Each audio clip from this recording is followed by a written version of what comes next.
नाम टाइटैनिक, जगह अटलांटिक महासागर, तारीख 14 अप्रैल 1912। टाइटैनिक के बारे में आपने बहुत कुछ देखा, सुना और पढ़ा होगा। हम फिल्म की बात नहीं कर रहे हैं, बल्कि उस असली टाइटैनिक जहाज की बात कर रहे हैं जो 14 अप्रैल 1912 को 1500 लोगों के साथ अटलांटिक महासागर में समा गया। टाइटैनिक जहाज पर एक फेमस फिल्म भी बन चुकी है जो मोस्ट प्रोबेबली आपने देखी भी होगी। दुनिया के सबसे बड़े जहाज के तौर पर विख्यात टाइटैनिक जहाज को डूबे 110 साल बीत चुके हैं। लोगों को पता है कि टाइटैनिक कहां डूबा और उसका मलबा कहां पर मौजूद है, लेकिन क्या आपने कभी सोचा है कि उसके मलबे को समुद्र से आज तक क्यों नहीं निकाला गया? तो चलिए इस वीडियो में हम आपको इस बारे में विस्तार से बताते हैं।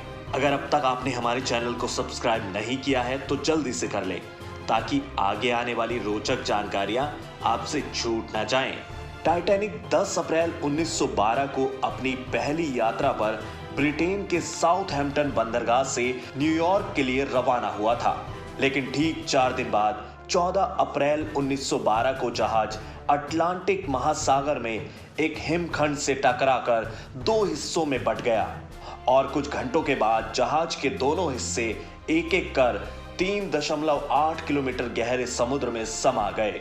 टाइटैनिक को अपने समय के सबसे बड़े शिप के तौर पर जाना जाता था। इसकी लंबाई 882 फीट, वजन 46,000 टन था।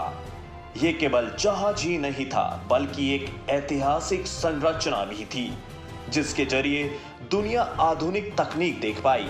उस समय के हिसाब से देखा जाए तो इस जहाज पर सफर करने वाले लोग सच में बहुत लकी थे, लेकिन आज आप उन्हें सबसे अनलकी भी कह सकते हैं। टाइटैनिक की ये पहली यात्रा थी जो आखिर तक पूरी नहीं हो पाई।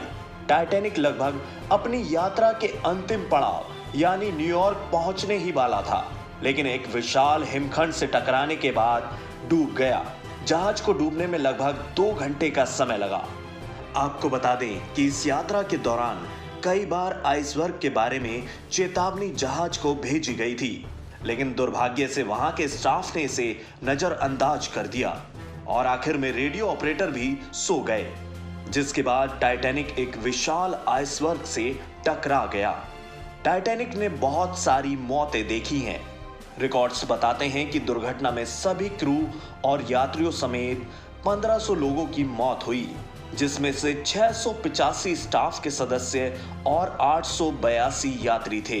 लगभग 70 साल तक इस जहाज का मलबा वीरान इंसानी पहुंच से दूर समुद्र में पड़ा रहा। पहली बार 1985 में टाइटैनिक के मलबे को रिसर्चर रॉबर्ट बलार्ड और इनकी टीम ने खोजा था। जहाज का मलबा अटलांटिक महासागर में 3.8 किलोमीटर नीचे खोजा गया था, जो कि 15 वर्ग मील के क्षेत्र में हर तरफ फैला हुआ था। ये जहाज जिस जगह डूबा वहां बेहद ही घना अंधेरा था और इस जगह समुद्र की गहराई में तापमान बेहद ही कम था। अब इतनी गहराई में किसी इंसान का जाना और सुरक्षित वापस लौटना बेहद ही मुश्किल काम था। हालांकि ऐसा नहीं है कि टाइटैनिक को निकालने के लिए कोशिशें या उपाय नहीं निकाले गए। वैज्ञानिकों ने इस जहाज को निकालने के कई सुझाव दिए, जिनमें से एक था पिंग पोंग बॉल। वैज्ञानिकों ने तरकीब लगाई कि डूबे हुए जहाज में पिंग पोंग बॉल भर देंगे, जिसके बाद जहाज आसानी से समुद्र की सतह पर आ जाएगा। लेकिन ऐसा करने में सबसे बड़ी दिक्कत थी पिंग पोंग बॉल को जहाज के अंदर ले जाना, क्योंकि समुद्र के पानी के दबाव से ये बॉल जहाज तक पहुंचने से पहले ही फट जाएंगी। इसके बाद वैज्ञानिकों ने दूसरा उपाय सुझाया। वो दूसरा उपाय था बड़े बड़े बैलून्स के जरिए जहाज को बाहर निकालने का। उन्होंने सोचा कि हजारों बड़े बड़े बैलून्स को वायर्स के जरिए जहाज से बांध दिया जाएगा और इन बैलून्स में हीलियम गैस भर दी जाएगी, जिसके दबाव से बैलून ऊपर उठेंगे और जहाज बाहर आ जाएगा। लेकिन ये प्लान भी फ्लॉप रहा। इसके बाद अमेरिका के साइंटिस्ट जॉन पेरी ने एक तरकीब बताई। इस तरकीब के मुताबिक जिस जगह जहाज मौजूद है उस जगह के पानी को बर्फ में बदल दिया जाए, क्योंकि बर्फ पानी से हल्की होती है और पानी पर आसानी से तैरती भी है। इसी टेक्निक से जहाज पानी के साथ बर्फ में बदल जाएगा और पानी के ऊपर आ जाएगा।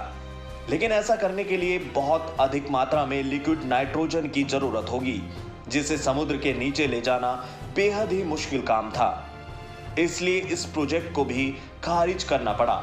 इसी तरह से कई दूसरे उपाय भी निकाले गए, लेकिन सभी को बहुत ज्यादा खर्च की वजह से अंजाम नहीं दिया गया, क्योंकि इसे निकालकर उस खर्चे की भरपाई करना लगभग नामुमकिन है। बताया जाता है कि समुद्र के अंदर टाइटैनिक का मलबा अब ज्यादा समय तक नहीं टिक पाएगा, क्योंकि वो बेहद तेजी से गल रहा है। आने वाले 20 से 30 सालों में टाइटैनिक का मलबा पूरी तरह से गल जाएगा। समुद्र में पाए जाने वाले बैक्टीरिया उसके लोहे से बने ढांचे को तेजी से खा रहे हैं। एक रिपोर्ट के मुताबिक जंग पैदा करने वाले बैक्टीरिया हर रोज करीब 180 किलो मलबे को खा रहे हैं। यही वजह है कि वैज्ञानिक मानते हैं कि अब टाइटैनिक की उम्र ज्यादा नहीं बची है।